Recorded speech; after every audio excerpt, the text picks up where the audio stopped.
Preparada para acolher os próximos 100 anos, são os 100 que passaram que fazem história e, com eles, recorda-se o gênio das palavras que viveu em Sei de São Miguel. A Casa Museu Camilo Castelo Branco celebrou um século desde que abriu as portas ao público a 15 de outubro de 1922, com uma história atribulada, cheia de percalços e incidentes, tal e qual a vida do escritor que a habitou. Mas falar de 100 anos é pouco.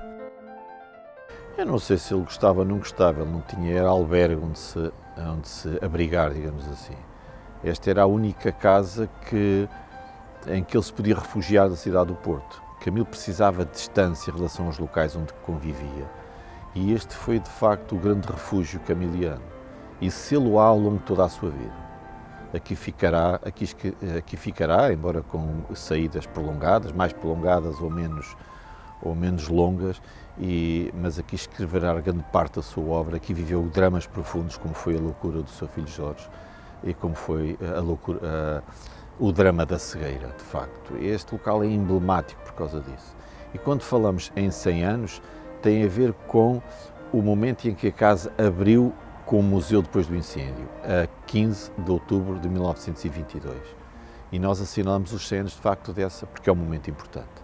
A casa é comprada, as ruínas são compradas por amigos que restauram a casa, têm apoios do Estado, têm apoios que vieram de 27 municípios portugueses, que vieram do Brasil, de várias regiões, nomeadamente do interior do Brasil, de Manaus, e oferecem a casa à autarquia de Famalicão.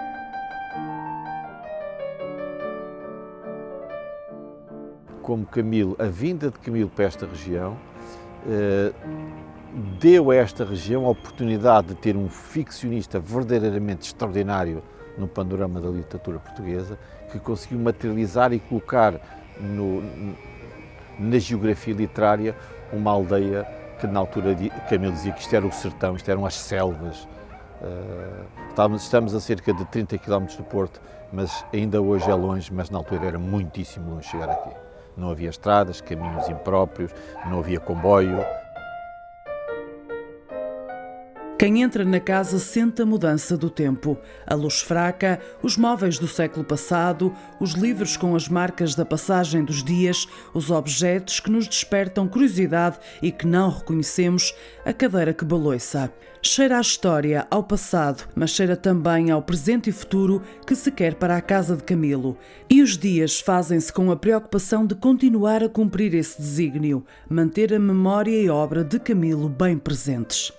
Eu acho que todas as casas de escritores ou qualquer unidade museológica têm essa preocupação, em que a programação apresentada consiga ser suficientemente apelativa para quem a visita. A intenção não é o primeiro visitante, nunca se trabalha unicamente para um primeiro visitante, trabalha-se para a segunda visita do primeiro visitante. Porque isso de facto é muito difícil. Nós temos criado uma programação ao longo destes anos, uma programação bastante variada, que permite ser apelativa desde os 2, 3 anos aos 80, aos 90. E isso é importante.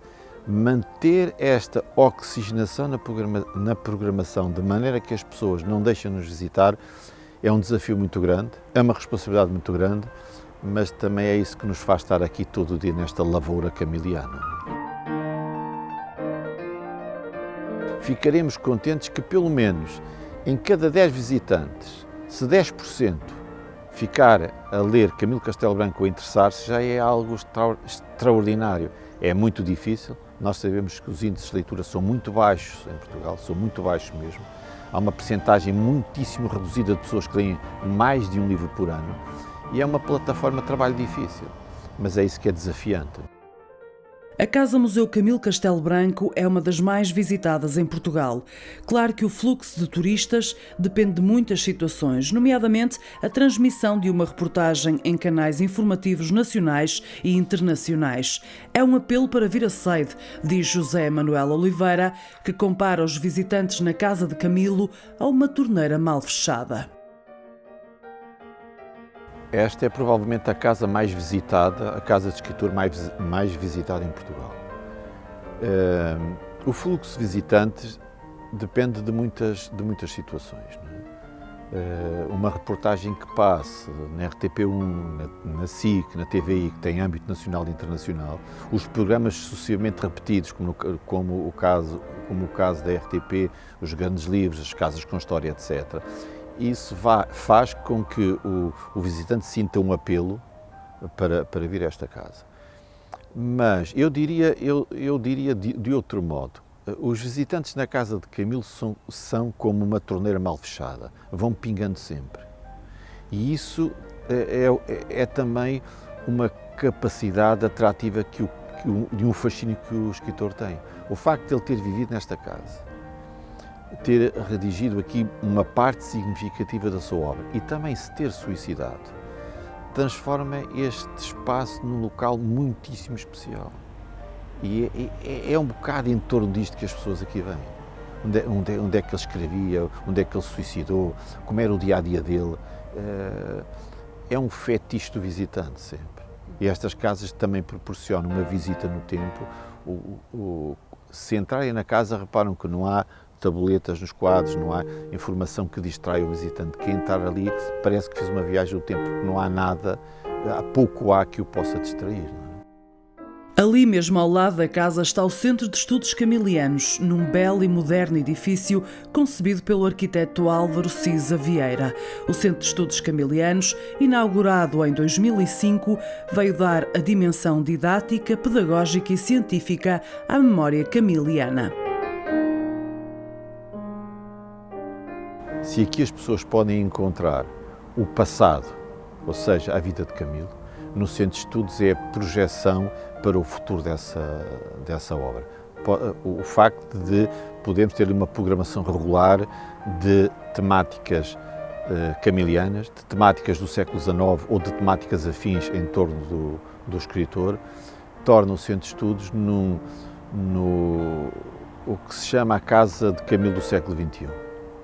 Nós temos aqui o século XIX mais cru e mais nu, no seu melhor, e o Centro de Estudos é de facto esse potencial em termos de infraestrutura para se envolverem muitíssimas ações. E acho que temos feito isso, está aberto há cerca de 17 anos, ou seja, fez este ano 17 anos de abertura e tem sido muito gratificante a resposta das pessoas. A trabalhar há mais de 30 anos à volta da vida e obra de Camilo Castelo Branco, José Manuel Oliveira encara-o como um privilégio, até porque se está a falar de um acervo verdadeiramente magnífico. É um privilégio trabalhar com um acervo verdadeiramente magnífico. É uma honra ter acesso diariamente a um dos maiores acervos literários que algum escritor português produziu. E entre os vultos da literatura portuguesa até ao Eça de Queiroz, naturalmente que por influências dos diretores com quem trabalhei, com o padre Manuel Simões, o professor Aníbal Pinto Castro, há autores que são montanhas e que ou se passa por elas, se contornarem somos mais pobres. É o caso do padre António Vieira, é o caso do Almeida Garrett, o caso de Alexandre Herculano, o caso do Guerra Junqueiro, o caso de Camilo e o caso de Eça. Quem não passar por estes escritores é muito mais pobre. E Camilo está, de facto, entre os nomes maiores. E isso confere-nos uma possibilidade de, diariamente, ter a perspectiva que Camilo tinha da alma humana portuguesa. Era uma perspectiva muito particular, era uma perspectiva muito irónica, mas era uma perspectiva crua, já disse essa palavra há bocado, uma perspectiva crua do que realmente nós somos. Aqui há uns anos, num privilegiado café na Livraria Lelo com a Agostina Bessa Luís, ela dizia: poderá haver muitos escritores que conseguiram escalpelizar a alma portuguesa, ou seja, dissecar e chegar à verdadeira matéria da alma. E ela dizia que nenhum outro escritor o fez como Camilo Castelo Branco.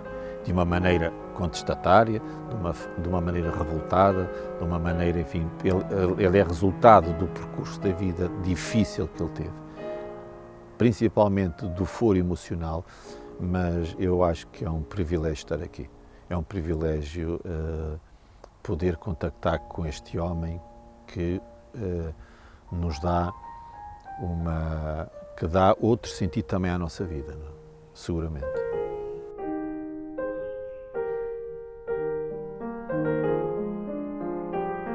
Habita a Casa Museu Camilo Castelo Branco há mais anos do que o escritor e encarna a sua personagem em diversos momentos.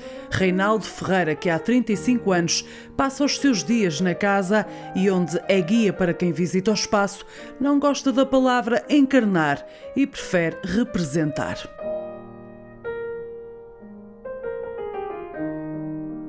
Olha, posso lhe dizer que já estou aqui há mais tempo que o próprio Camilo. Já estou aqui há 35 anos.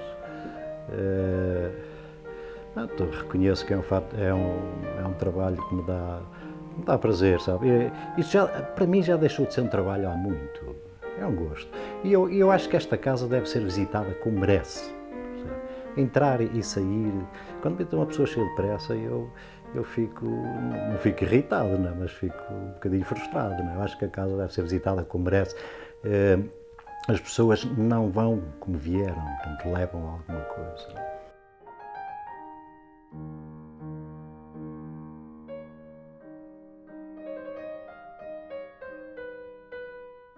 Este é um museu especial. E o visitante desta casa é um visitante selecionado. Não é de passagem, porque nem dá jeito. A pessoa vem propositadamente para ver a casa. Portanto, e normalmente são pessoas que sabem, pessoas ligadas às letras. Portanto, e esse contacto também valoriza, não é? Portanto, agora há também o visitante de domingo à tarde, não é? Aquele visitante que eu menos gosto, que é menos informado. A minha casa também tem um móvel igual a este, exato.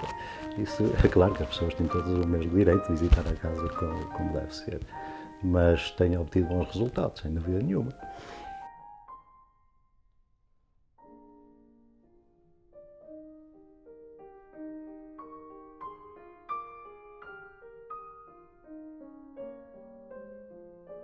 Claro que eu não conheço a obra toda do Camilo, nem de longe nem de perto, eu conheço algumas coisas.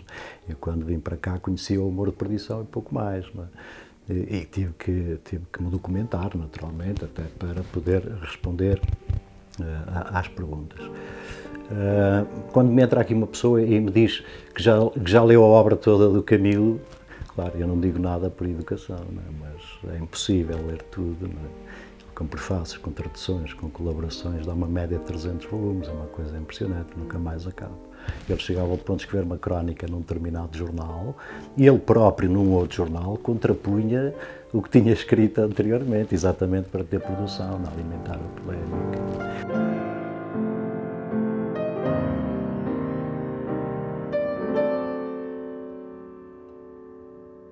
O suicídio, eu procuro fazer isso, nomeadamente com as escolas. O suicídio é um pormenor, não é o mais importante. As pessoas vêm aqui, não foi porque o Camilo deu um tiro na cabeça, naturalmente. As pessoas vêm aqui porque o Camilo foi um grande escritor e deixou-nos um legado fabuloso. Portanto, o importante aqui é a obra. Como tive a oportunidade de dizer, para mim o coração da casa costuma ser a cozinha, não é? Mas para mim é o escritório.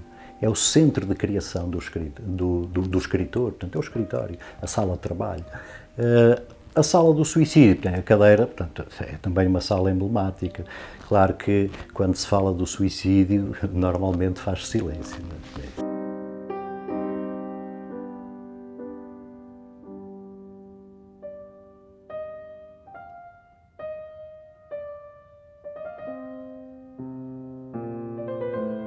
Sabe que esta é uma casa de emoções fortes, algumas engraçadas também. Tenho várias histórias, naturalmente, e algumas delas dificilmente me esquecerei. Lembro-me, posso contar, uma altura estive aqui com um grupo de Vila Nova de Gaia, um grupo de séniores, e pessoas interessadas, pessoas conhecedoras.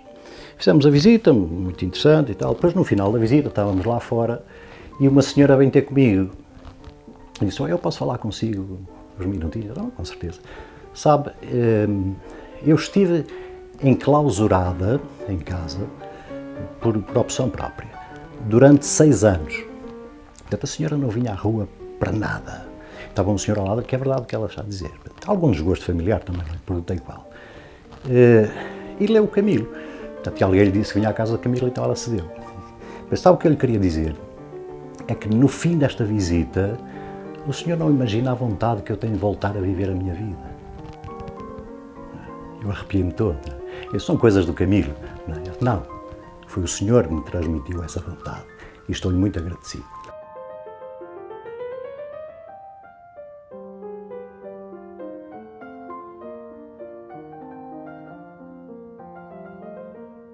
A vida deles foi muito atribulada, desde criança até à morte, mas tem um sentido de humor muito apurado, muito rebuscado, não é?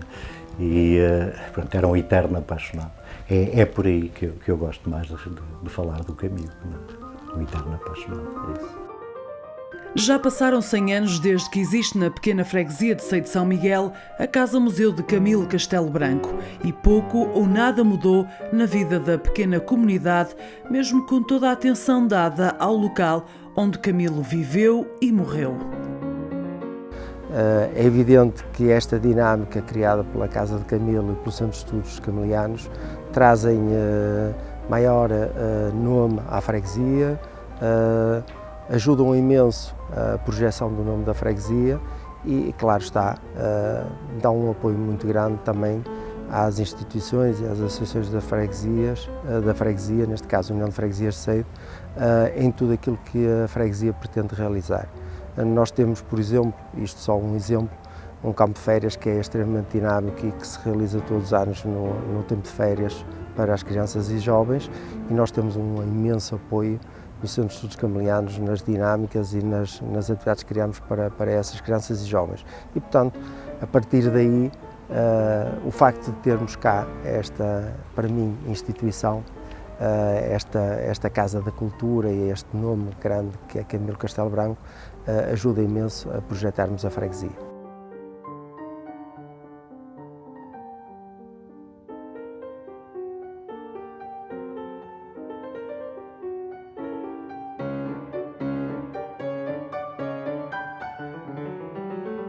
Que, mantendo-se esta relação que existe, acho que vai ser, até em tempos futuros, vai ser muito bom, até porque nós temos outros projetos que gostaríamos de realizar, tendo em conta que foi agora construída a Casa do Caseiro, nós temos também a intenção de ver se é possível concorrermos para um projeto que nós muito gostaríamos de ver realizado, que é as águas furtadas da sede da Junta, que era a antiga Casa do Nuno, e que é retomar a traça original da casa, porque era excelente também para aqui para Seido.